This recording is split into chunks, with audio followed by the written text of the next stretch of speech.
Okay, y'all, I'm going to show you how to make tomato gravy. This is especially for my grandson Paul. He's at school, and he has to cook for himself, and he likes tomato gravy. So I'm going to show y'all how to do it, and Paul will have the copy of it so he can go through the steps and know how to make tomato gravy. Now I'm going to show you what I'm going to be using. I'm going to use about a tablespoon, maybe a little bit more, of any kind of good vegetable oil, or you can use bacon grease. I like to use bacon grease because it gives it that flavor, but I don't have any now, so I'm using Mazola corn oil, and you can see it's about a tablespoonful. Then I'm going to use about a tablespoon of flour, just any kind of good self-rising flour, all-purpose flour. I'll use a can of chopped tomatoes, crushed, chopped. But when you buy your tomatoes, make sure that it's just tomatoes. Don't get the kind that's got peppers and onions in it, because it won't be true tomato gravy. You can get the whole tomatoes if you want to, but you probably want to mash those up to get the juice loosened in them. And then I'm going to add water as I need it to let it reduce down to the thickness I want. Black pepper and salt, and that's all you're going to need. Then I'll show you how to get started in just a moment. Okay, now I'm going to turn the front eye of the stove on with my pan.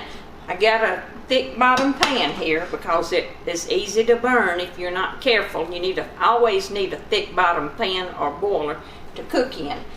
Now the first thing I'm going to do is add my oil and let it start heating.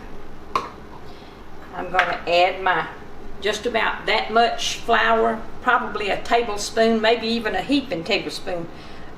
You can see about how much I have in there to make what I guess a chef would call roux. We just call it the browning for the gravy. I'm going to use some black pepper, depending on what you like yourself, and a little bit of salt.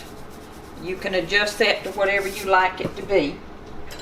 And then I'm going to let that start to brown some. It'll take a moment for the heat to come up through the pan and get that started, but you see about what the thickness is. You don't want your flour to be real thick in there, because you're going to end up with kind of a putty. You want it to be a thin slurry, and then just kind of stand here and turn it. You see it's starting to bubble up. It's getting to the point of starting to brown some. My main thing is always wash your hands before you start cooking. And I don't always wear an apron, but for this video I pulled out my old trusty apron.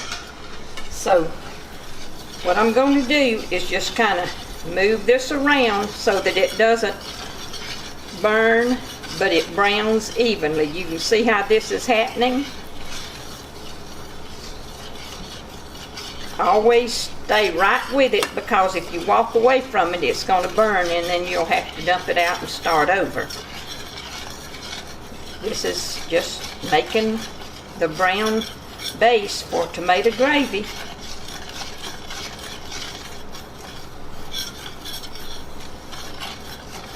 So you can see it starting to brown up there.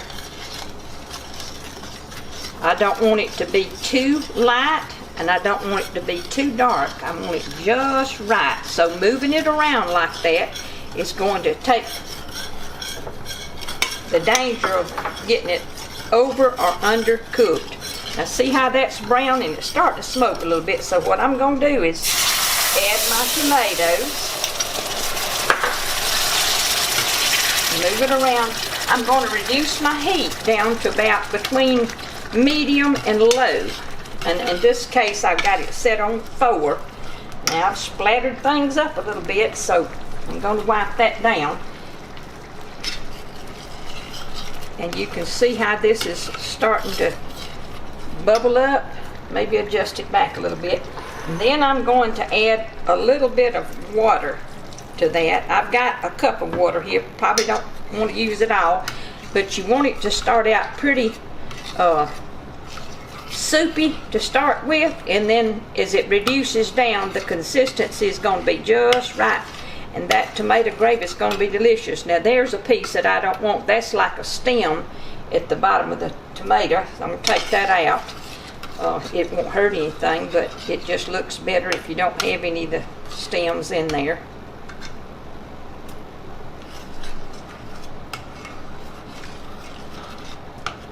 Some people like different brands. It really doesn't matter. You can get the, in my case, I use Hunt's. I get those usually in about a 6 to 8 pack. I pick them up at Sam's because we use a lot of tomatoes. I do a lot of homemade soups and lots of tomato gravy. We all like it, and when I get this to the point where I want it, I'm going to plate it up and show y'all how tomato gravy is really good. It's just an old southern dish that any old country girl likes, and any old country boy likes it better. And in my case, I've taught my son John, the one that's doing the filming here, he can make his own tomato gravy now and survive. And I'm fixing this so that Paul, my grandson, can fix his own. And anybody else that don't know how to fix tomato gravy, this is how I do it. See, that's bubbling along just about right.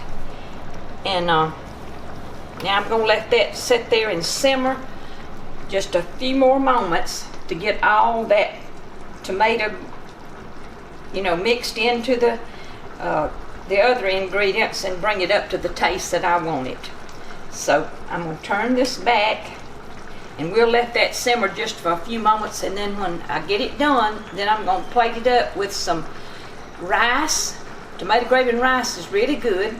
I'll put some cornbread patties, or whatever you want to call them, on a plate, and also some biscuit. Now that's going to be good, y'all.